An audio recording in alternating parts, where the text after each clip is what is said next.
Percaya atau tidak, DNA kamu itu 50% sama dengan DNA pisang. Yep, kamu nggak salah dengar.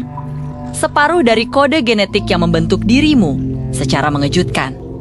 Identik dengan buah kuning yang sering kita makan buat sarapan. Kedengarannya kayak lelucon dari ahli biologi yang lagi iseng, kan?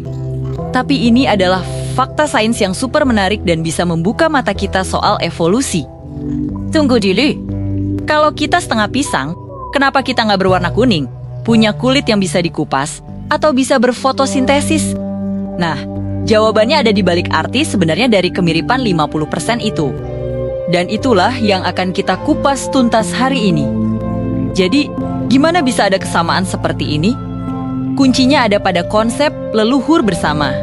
Miliaran tahun lalu, semua bentuk kehidupan di bumi, mulai dari bakteri paling simpel, jamur, tumbuhan, hewan, sampai manusia. Semuanya berasal dari satu sel purba yang sama. Karena kita semua berevolusi dari titik awal yang sama, kita berbagi kebutuhan seluler yang fundamental untuk bisa bertahan hidup.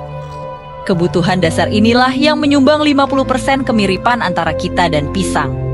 Persentase ini datang dari gen yang disebut housekeep atau gen-gen penjaga rumah.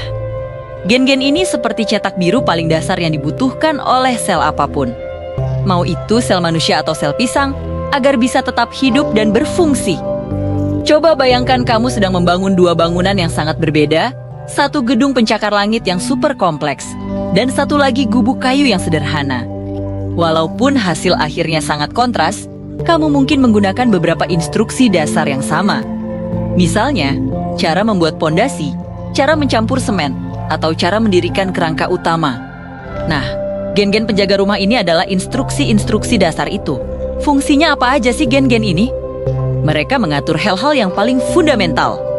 Pertama, replikasi DNA, yaitu proses sel menyalin kode genetiknya sebelum membelah diri.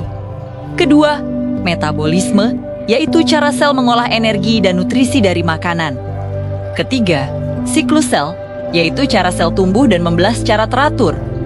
Dan terakhir, produksi protein dasar, yaitu instruksi untuk membangun struktur-struktur penting di dalam sel. Jadi, ketika kita bilang DNA manusia dan pisang mirip 50%, bukan berarti setengah dari total gen kita sama persis dengan gen pisang. Manusia punya sekitar 3 miliar pasang basa DNA yang sangat rumit, sedangkan pisang jauh lebih sederhana. Kemiripan ini berarti gen-gen yang mengatur fungsi dasar kehidupan pada pisang punya. Urutan yang sangat mirip dengan gen yang melakukan fungsi serupa pada manusia.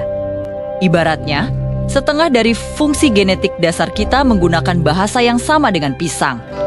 Biar lebih jelas, angka 50% ini mungkin terdengar besar. Tapi sebenarnya, kita punya kemiripan yang jauh lebih tinggi dengan makhluk hidup yang lebih dekat dengan kita di pohon evolusi. Kita berbagi sekitar 96 hingga 98% dia dengan simpanse. Kita juga berbagi sekitar 85% dengan tikus, dan bahkan 80% dengan sapi. Jadi, pisang dengan 50%-nya sebenarnya ada di ujung bawah spektrum kemiripan. Tapi tetap saja ini menunjukkan betapa semua kehidupan di bumi ini saling terhubung. Intinya, gen itu hanyalah resep. Kamu bisa saja punya 50% resep yang sama dengan pisang. Misalnya resep dasar untuk menghasilkan energi atau membuat protein.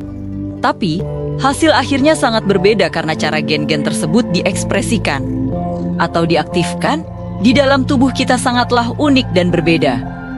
Pisang menggunakan gen-gen dasarnya untuk membangun dinding, sel tumbuhan yang kaku dan melakukan fotosintesis untuk menghasilkan makanan sendiri.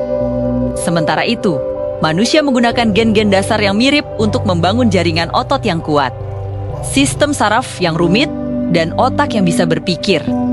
Perbedaan besarnya bukan terletak pada bahan dasarnya, melainkan pada cara perakitan dan cetak biru akhir yang jauh lebih kompleks. Jadi, lain kali kamu makan pisang, ingatlah bahwa di level molekuler, kamu punya banyak kesamaan dengannya daripada yang kamu kira.